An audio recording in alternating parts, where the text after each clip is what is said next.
सुरा सेवित पाद पंकजा करे विराजत कमनीय पुस्तका विदेश पत्नी कमलासन प्रिया સરસ્વતી નૃત્ય તુ વાચી મેં સુધા.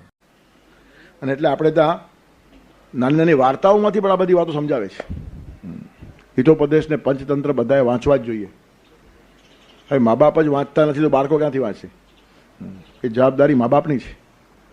હિતોપદેશ અને પંચતંત્ર સંસ્કૃત ના આવડતું હોય તો ગુજરાતીમાં પણ મળે છે. એ વાંચીને છોકરાઓને કહેવાની જવાબદારી છે.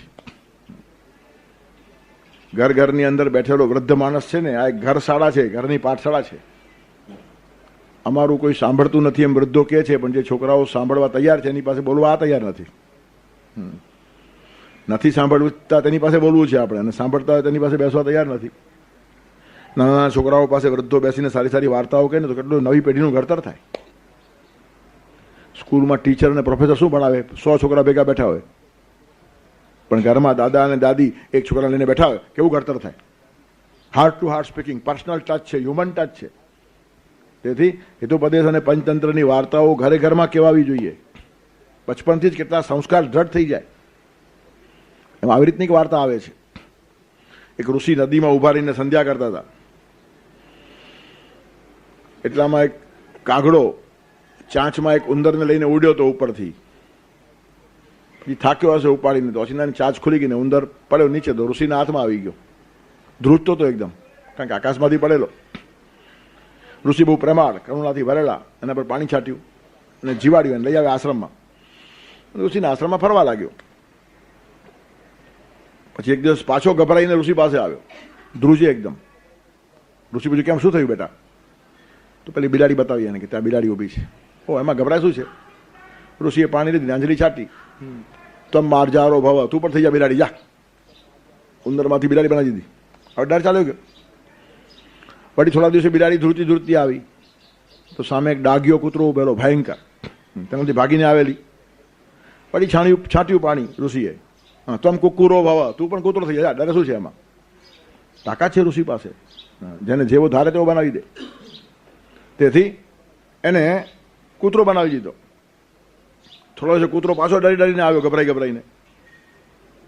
કે શું છે? તો દૂર વાઘ ઉભેલો, હમણાં છલાંગ મારને ખાશે માટે ગભરાતો હતો. તો ઋષિ કે તમ વ્યાઘ્રો ભવ, જા તું વાઘ થઈ જાય, એમાં છે શું? વાઘ થઈ ગયો. પણ વાઘ થયા પછી એની બત્તી બગડી, એટલે ઋષિની ઘરચી પકડી. ઋષિ કે શું વાત છે?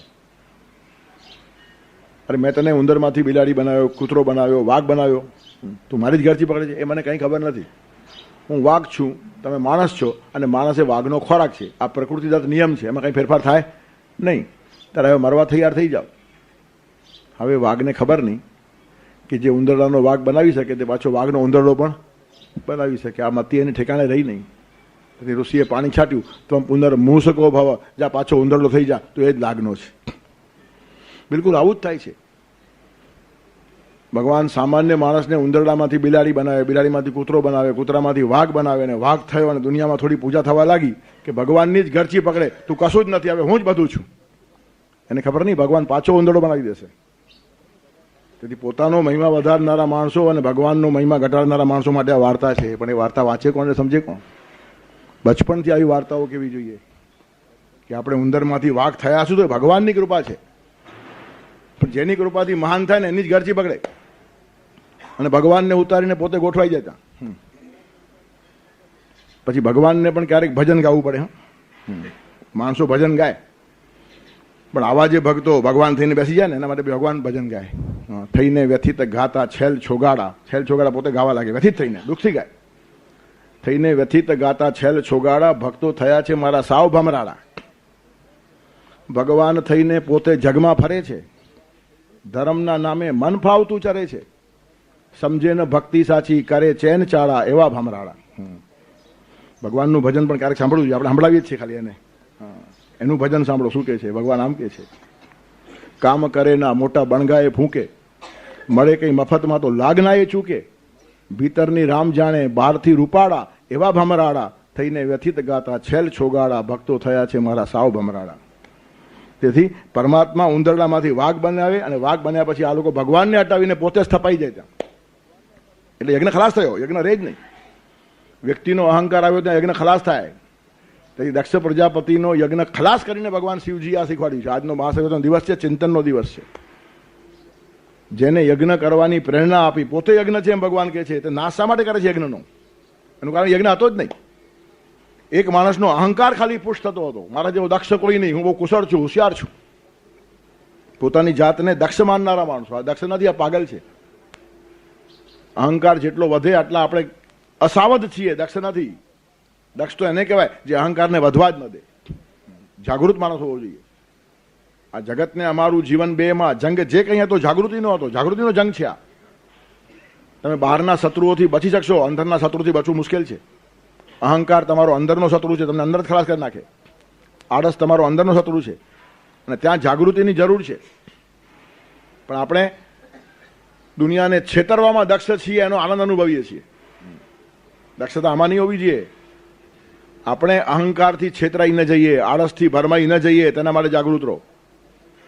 આપણે પોતે મૂર્ખ બનીએ છીએ તેનું ધ્યાન નથી. દુનિયાને મૂર્ખ બનાવવામાં એટલા બધા તલીન થઈ ગયા છીએ કે આપણે મૂર્ખ બન્યા છીએ એનું ભાન જ નથી. દુનિયાને છેતરીને તમે લાખો કરોડો અબજો રૂપિયા ભેગા કર્યા, પણ તમે છેતરાઈ ગયા. એનું કારણ મેળવવા જેવું ચૂકી ગયા.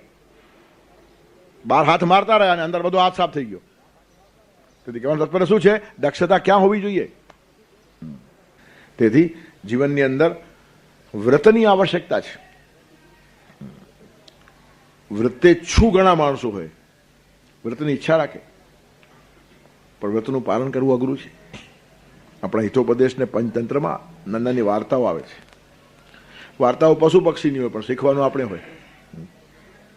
તેથી એકને કહેવાનું ને બીજાને શીખવાની આ એક પદ્ધતિ છે વાત કરવાની. તેમાં એક વાર્તા આવી રીતની આવે છે. એક વખત બધા શિયાળિયાઓને મન થયું કે આ બધા માણસો વ્રત કરે, ઉપવાસ કરે, તો આપણને કેમ નહીં? આ બ્રહ્મદેવનો પક્ષપાત છે. તેથી બધા શિયાળ ભેગા થઈને બ્રહ્મદેવ પાસે પહોંચ્યા. કેમ પહોંચ્યા એ પૂછવાનું નહીં, પહોંચ્યા એટલે પહોંચ્યા. વાર્તામાં કેટલીક વાતો માનવાની, એનું કારણ મૂળ સિદ્ધાંત સમજવાનો છે. એ તો માણસ અહીંયા તર્ક કરે. બ્રહ્મદેવ પાસે ગયા કેવી રીતના? આપણે પણ થઈ શકતા. શિયાળ કેમ પહોંચી ગયા? પહોંચી ગયા, ઘંટડી મારી. બ્રહ્મદેવે બારણું ખોલ્યું. શું છે? તો કે ફરિયાદ કરવા આવ્યા છે. શું? તો કે માણસોને આટલા બધા વ્રતો, સોમવાર કરે, ગુરુવાર કરે, શનિવાર કરે, શિવરાત્રી કરે, જન્માષ્ટમી કરે, રામનવમી કરે, અમને એક પણ નહીં. એવો અમે શું ગુનો કર્યો છે? બ્રહ્મદેવ સારી વાત છે, આનંદની વાત છે. કોઈને આપવાથી વ્રત ન લેવાય, પોતાને મનમાં થયું, તમને મનમાં ઉગ્યું છે, બહુ સારી વાત છે. આજે તમને આ સૂઝ્યું ને, તો આજનો દિવસ તમારો, જાઓ આજે ઉપવાસ કરજો અને દર વર્ષે આ દિવસ ધ્યાન રાખજો, આ દિવસ તમારો. બધા ખુશ થઈ ગયા કે વાહ વાહ કેવું છે. માગ્યા પછી તરત મળ્યું એમ. ખુશ થઈને ગયા આ લોકો. હવે બ્રહ્મદેવે શું કર્યું? એ લોકોનો જે રસ્તો હતો ને, એ રસ્તામાં વચ્ચે એક ચોક આવે. એ ચોકમાં એક પૃષ્ઠ મરેલી ગાય મૂકી દીધી. તો પૃષ્ઠ ગાય અને મરેલી પડી છે. હવે શિયાળિયાઓ ત્યાંથી પસાર થયા, જીભને પાણી છૂટવા લાગ્યું. આવો તૈયાર માલ સામે પડ્યો હોય અને આમ નીકળી જવાય. પણ વ્રત લીધું છે હમણાં જ અને આજનો દિવસ ઉપવાસ છે, કંઈ કરાય નહીં. તેથી ભલે ગાય ગમે તેવી હશે, ગમે તેવી હૃષ્ટપુષ્ટ હશે, ગમે તેવી સારી છે, આપણાથી ખવાય નહીં. એનું કારણ આજે આપણું વ્રત છે. એમ બધા બોલ્યા કરે પણ ત્યાંથી હટતું કોઈ નથી. હા, આમ ગોળ ફરાય. આજે વ્રત છે, ખવાય નહીં, આજે વ્રત છે, ખવાય નહીં, આજે વ્રત છે, ખવાય નહીં.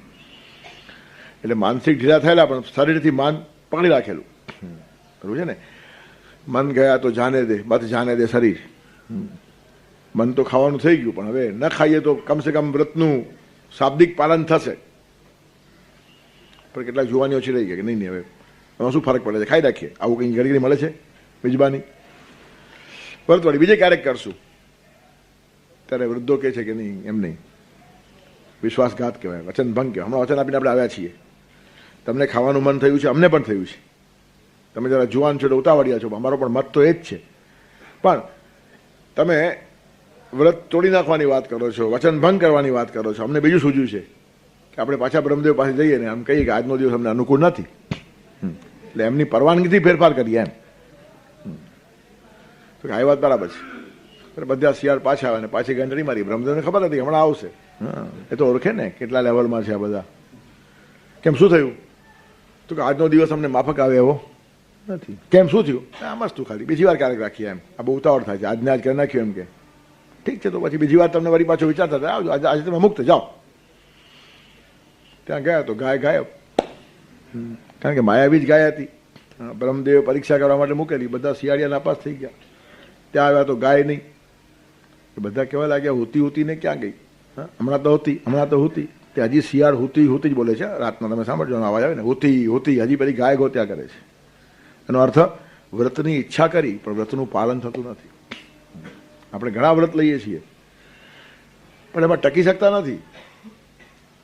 તેથી વ્રત લેવું જુદું, પાળવું જુદું, અને એના ઉપર દ્રઢ રહેવું જુદું. દ્રઢ વ્રતાહા, આ મહાત્માઓ છે ને એ દ્રઢ વ્રતધારી હોય છે. કોઈ પણ સંજોગોમાં જે માણસ ચલિત થતો નથી, વ્રત ઉપર સ્થિર તમે રહેવા લાગ્યા કે કસોટી આવે અને ભગવાન પોતે મોકલાવે. કારણ કે ઈશ્વરને પણ માણસ પરિપક્વ બનાવવો છે. ઉપર છલી ધારણાઓથી માણસ અપરિપક્વ અને કાચો રહી જાય, ને પોતાને ફાયદો કરે કે સમાજને ફાયદો કરે. માણસને ઘડ્યા વગર ભગવાન કામમાં લેતો નથી. કોઈ પણ ઠેકાણે માણસ જુનિયર હોય પછી સિનિયર થાય એટલે શું ઘડાયો, પછી એને વિશ્વાસથી અમુક કામ સોંપી શકાય. સામાન્ય ઓફિસમાં પણ શેઠ નોકરને ગમે તે કામ તરત સોંપે નહીં. આજે આવ્યો ને કાલે લાખ રૂપિયાને આપી આવ્યો, કોઈ હાથમાં આપતો હશે લઈને ભાગી જાય તો? નાના નાના પ્રસંગોમાં એની કસોટી થાય. અને પછી જા આ 10 લાખ આપ્યો હિંમતથી, એનું કારણ હાથ લગાડશે નહીં આ માણસ, ખાતરી છે. ત્યારે પરિપક્વ થયા સિવાય સામાન્ય શેઠ પણ નોકરને બધું હિસાબ કિતાબ કે વ્યવસ્થિત કામ સોંપે નહીં, તો ભગવાન કેવું સોંપે? તેથી કસોટીમાંથી પાર ઉતરે. શેઠ જાણી જોઈને 1000 રૂપિયા એમને મૂકી રાખે, જોઈએ નોકર ઉપાડે છે કે નહીં. કેટલીક વાર આપવાના હોય, બધી નોટ ગણેલી હોય. 1100 રૂપિયા આપવા, જાણી જોઈને 1200 મૂકે, 100 પાછા લાવે જ કે નહીં. નોકર સમજે શેઠ ભૂલી ગયા છે અને ખાઈ જાય. શેઠ કઈ ને ભૂલે, તને માપી લીધો. તેથી ભૂલમાં 11 ની 12 આવી ગઈ, એકાદ ગજવામાં નાખી. શેઠને ક્યાં ખબર છે? ગણી નહીં બરાબર, ગણી નહીં, તને માપતો તો શેઠ. તો સામાન્ય શેઠ જો આટલો હોશિયાર હોય તો ભગવાન કંઈ ભોગો છે? તેથી પરિપક્વતા આપણા જીવનમાં નિર્માણ કરવાને માટે કસોટી ભગવાન પોતે ઊભી કરે છે. અને તે વખતે વ્રત ઉપર જે માણસ સ્થિર રહે તેને કહેવાય દ્રઢ વ્રતાહા. સર્વેત્ર સુખિનઃ સંતુ, સર્વે સંતુ નિરામયા, સર્વે ભદ્રાણિ પશ્યન્તુ, મા કશ્ચિત દુઃખમ આપેના.